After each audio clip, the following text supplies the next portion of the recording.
Metrópole FM Notícias.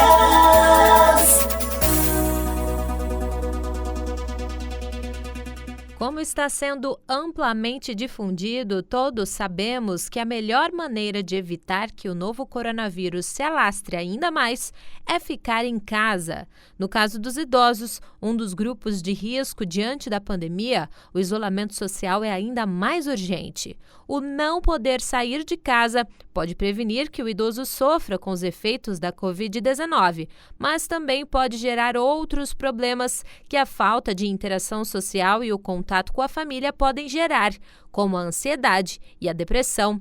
A reportagem do portal Metrópole de Notícias e Rádio Metrópole FM falou sobre o assunto com o psicólogo Dr. Adalberto Matos, que destacou que essas mudanças de rotina causam mudanças nas emoções das pessoas. Lembrando aí o que você está falando sobre o Brasil infelizmente detém esse recorde mundial. Nós somos o país que mais se consome medicações ansiolíticas no mundo.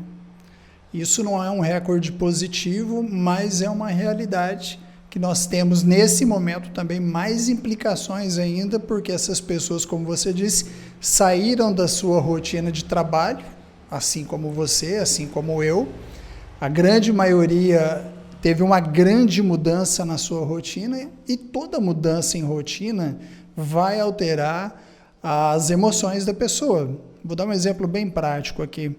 Quando uma pessoa vai para a praia, fica lá 7, 10 dias. Se você foi para a praia esse ano, você experimentou o quê? Uma mudança na sua rotina e uma mudança na sua parte emocional. Muito provavelmente na praia você não ficou estressado, você ficou alegre, você teve um bom humor, você teve bons momentos e voltou, como a gente chama, entre aspas, aí, com as pilhas recarregadas para o restante do ano.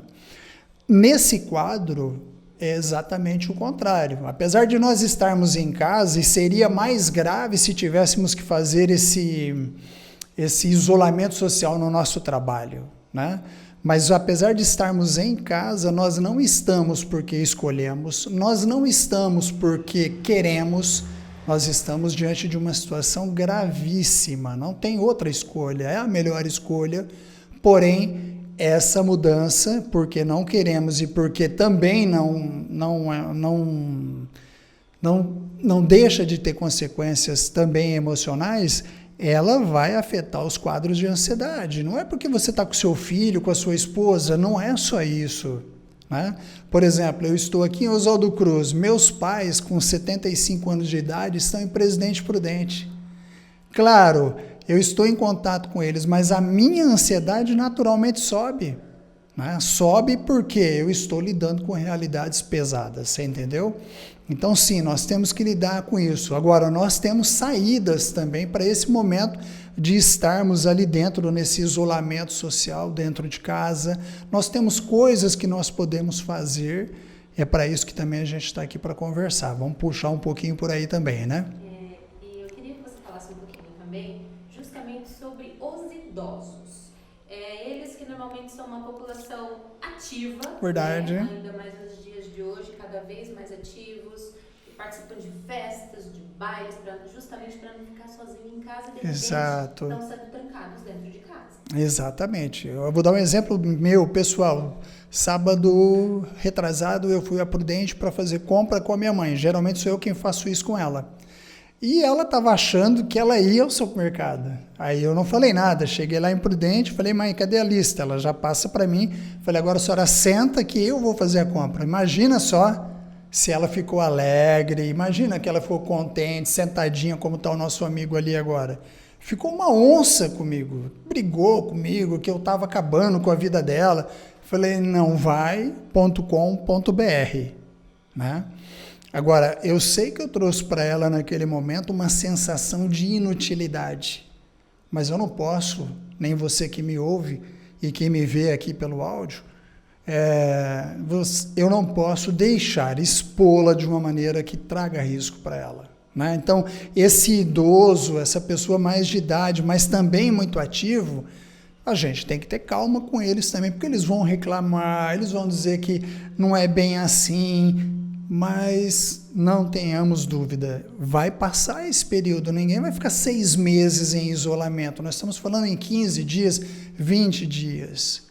Isso é um tempo curto? Não, não é curto, mas a gente tem que ter a paciência com eles e dizendo, não, vai melhorar, a senhora daqui um pouco vai lá para o seu bingo, a senhora vai para a missa, o senhor vai para o culto, porque esses lugares são importantes para eles. Né? Achei super legal, tanto na comunidade católica quanto na comunidade evangélica, os cultos aí online, porque eles têm a sensação de estarem participando. Né? Então, agora mais do que nunca, Kali, é hora de dizer e bater na tecla com eles, nós queremos vocês vivos.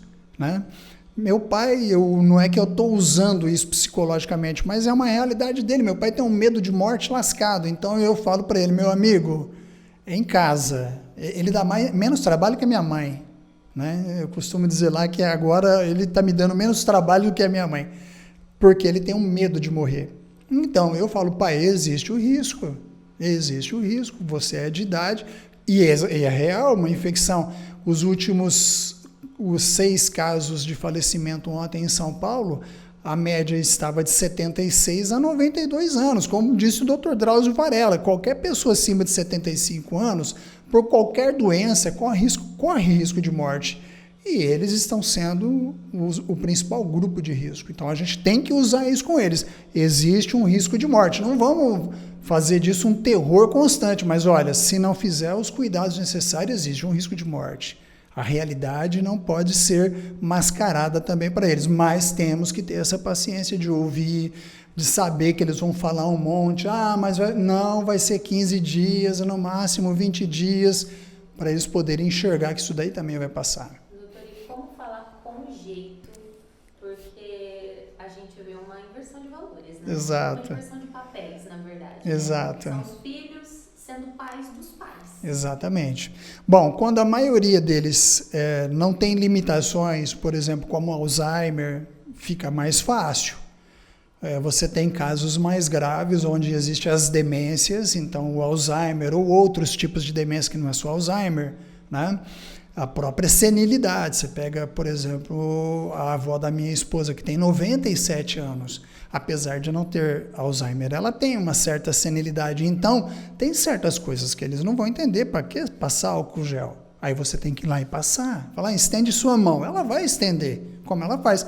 Vai lá e passa o álcool gel para ela. Né? Então, esse falar com jeito depende muito do quadro clínico desse idoso. Ele não tem senilidade, ele está lúcido totalmente. Então, esse conjeito é sempre em cima da verdade. Não dá para sair, não pode sair porque tem risco de morte. Né? Tem que ser colocado isso, não é terrorismo porque é realidade. Segundo, tentando ao máximo não gritar, vai ter que fazer assim, rispidamente, por quê? Eles tinham até 20 dias atrás, 25 dias atrás, uma total mobilidade. Né? Um exemplo bem prático também da minha família. Minha sogra, uma pessoa muito independente, 76 anos de idade, pega o carro, vai a Prudente, tem uma autonomia muito grande. Ela está esses dias aí passando um sufoco, porque não pode sair com as amigas, não pode tomar o cafezinho dela na Pop. Obviamente que ela está num processo de fechamento, isso a irrita, e aí o que a gente tem que fazer? Tem que ter muita calma de não entrar na irritação dela, porque ela já está, ela e todas as amigas delas estão mais pilhadas. Por quê? Essa mudança veio assim, não é que teve um mês para a gente se preparar para isso, foi assim, na terça, na quarta, na quinta, na sexta, pronto, fechou tudo, vai ser assim. Isso não é fácil nem para quem é mais novo, imagina para quem já tem uma rotina, algumas inclusive muito positivas, né? Então, mas por exemplo, com elas o que elas estão fazendo? Já vai uma dica, algumas gostam muito de celular, estão fazendo videoconferência, conversando entre si lá pelo celular, né? Ou então ligando, né? Porque elas ainda são muito de ligar.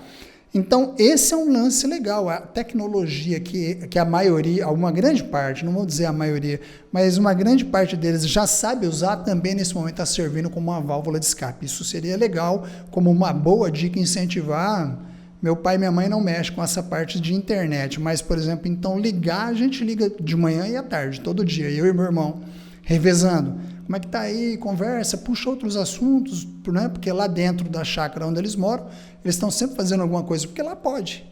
O que não pode é sair para fora desses ambientes. Então, acho que é por aí, a Kali, mais ou menos por aí. Sim. E eu gostaria agora, doutor, que você desse algumas dicas, inclusive pra gente, né? Porque é um momento complicado. Complicado. Que todo mundo tá passando junto. Como fazer para não surtar? Eu acho que em algum momento todo mundo dá uma surtada, né? Essa palavra surtar não é necessariamente você perder a razão, você ficar doidão, isso não, mas você vê que o nível de ansiedade sobe, né? Você vê que a pessoa fica mais inquieta. Eu acho que nessa hora o melhor de tudo, se você puder, vá para um canto separado na tua casa, tá? Fica isolado realmente lá, põe uma música, separe 10 minutos, você viu que você está muito irritado, dá licença, filho, esposa, quem tiver ali no grupo, estou precisando ir para o quarto lá da solidão ali, ou o quarto da reclusão, né? Vamos chamar o quarto do surto, não, né? Mas chega lá, fica de boa, fica uns 10 minutos, porque isso vai passar, né? Vai passar porque alguma coisa estava te enchendo o saco e talvez essa própria... Não que a casa encha o saco, eu volto a dizer, a gente tem o costume de estar na casa, mas assim, constantemente não, né? A gente passa, aliás, nós passamos mais tempo fora de casa do que dentro de casa. Uma parte que a gente passa dentro de casa, a gente passa dormindo. A outra parte, a gente sai em convivência. Agora, nós estamos 90%, mais de 90%, totalmente dentro de casa. Qualquer ser humano teria dificuldade nesse processo de adaptação. Pode ser eu, qualquer um, psiquiatra, médico, qualquer um teria. Tá? Agora, o lance de surtar, realmente a gente tem que tomar cuidado, porque tem filhos por perto, tem uma esposa, tem um esposo, tem, às vezes, idosos que moram junto, né? Então, a gente tem que tomar mais cuidado. Está muito irritado? Gente, eu preciso ir lá para o meu canto. Então, vai lá para o canto, ninguém vai encher teu saco, você fica lá, joga alguma coisa no computador, faz alguma coisa, vai lá, por exemplo, se gosta de mexer com alguma coisa de arte ou de cozinha, vai fazer alguma coisa que ocupe você, né? Eu acho que uma segunda coisa também, eu queria aproveitar esse momento, é para que nós olhemos a realidade com os olhos da realidade. É difícil, está complicado, mas não tem nada dizendo que nós não vamos superar. Porque nós estamos, se nós pegarmos os estudos que já se falam, que estão sendo feitos no Brasil e em vários países do mundo, é questão de, no máximo, 40, 50 dias, tudo indica que teremos já respostas da ciência em termos de desenvolvimento e testes de vacina já estão acontecendo. Então, por favor, nós não vamos acreditar que nós estamos com uma situação que é impossível para o homem resolver. A própria sabedoria do ser humano já identificou e já conseguiu, nesse processo de 30 dias, que em outras doenças, há 10 anos atrás, a própria HN1 demorou muito mais tempo para ser decodificado geneticamente e o coronavírus, em menos de 2 semanas, já foi feito um mapeamento genético desse vírus. Ou seja, o ser humano evoluiu muito de 10 anos para cá. Agora, tem um povo sinistro, né? Já está falando que o mundo vai acabar, já está falando que, com todo respeito às crenças religiosas, eu também me coloco dentro delas porque sou, já estão falando que o apocalipse está chegando. Gente, esse povo, desculpa a expressão, é maluco. Não ouça esse tipo de gente, porque senão você endoida mesmo. Então vamos olhar para a ciência, que é dom de Deus, e nós temos ótimas perspectivas daqui a 40, no máximo 60 dias, já termos, em termos de mercado, inclusive, chances aí de uma possível vacina que venha a dar o fim nessa história. Por enquanto, não existe, mas já existe grandes estudos avançando para isso. E se eles existem, é porque nós, seres humanos, somos capazes de nos defender, né? Em 1918, é claro, nem eu nem você estávamos aqui ainda, né? Nem você que talvez me ouve, mas a gripe espanhola dizimou quase metade da população do mundo. Se hoje somos 7 bilhões, naquela época era em torno de 3 bilhões e quase 1 bilhão e 300 mil pessoas morreram da gripe espanhola. O mundo não acabou, porque em quase, acho que foram 5 ou 6 meses, se descobriu a forma de neutralizar. Claro, morreram 1 bilhão de pessoas, mas a ciência, em 1918, também fez o papel dela. E agora, em 2020, também vai fazer. Então, eu sou um cara que acredita muito naquilo que Deus nos deu, a capacidade racional para o bem. E nós estamos nesse caminho, Kali. Muito obrigada. Eu que agradeço, menina. Quer deixar alguma mensagem de otimismo? Tá. A mensagem é essa mesmo, de otimismo. Estamos vivendo um tempo difícil? Estamos. Vamos contar para gerações futuras, que espero não vejam esse tempo, igual nós estamos vendo, o que fizemos dentro de casa, no mundo da ciência, tantos profissionais da saúde, aí, né, a mensagem de otimismo também é porque eles estão dando o máximo deles, né? Eu acredito muito que nós vamos sair desse estágio que estamos para um estágio superior de uma humanidade que vai pensar melhor, que vai agir melhor e que vai exigir coisas de mudanças em termos de geopolíticos, né? Nós não podemos sair desse desastre que está acontecendo sem mudanças políticas profundas, principalmente no que diz respeito à saúde. Isso inclui Oswaldo Cruz, isso inclui Brasil, isso inclui o mundo. Ok? Então, a minha convicção é que nós vamos sair maiores, no sentido de pessoas mais amadurecidas para as fases difíceis da vida que nós seguiremos tendo, mas com grande superação nesse momento. Metrópole FM Notícias.